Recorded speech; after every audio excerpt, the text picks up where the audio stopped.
สวัสดีค่ะวันนี้จะมารีวิวคอนโดนะคะที่อยู่ใกล้รถไฟฟ้ารามคำแหงนะคะก็คือ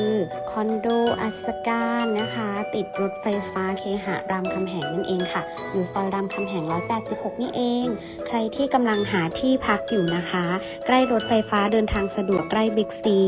ใกล้ตลาดนะคะใกล้โลตัสมากๆเลยค่ะอันนี้นะคะจะเป็นคอนโดไซส์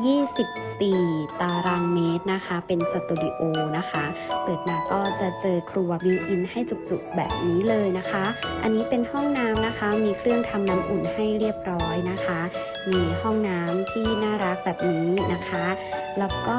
ห้องนอนนะคะก็จะโปร่งๆแบบนี้นะคะแล้วก็ฟรีผ้าม่านทั้งหลังนะคะมีแอร์ให้1ตัวค่ะแล้วก็มีตู้เย็นให้ด้วยนะคะบิวอินตู้เสื้อผ้าให้ครบเลยนะคะใครที่กำลังหาเช่านะคะหลังนี้ปล่อยเช่าอยู่ที่ 5,500 บาทเท่านั้นเองค่ะ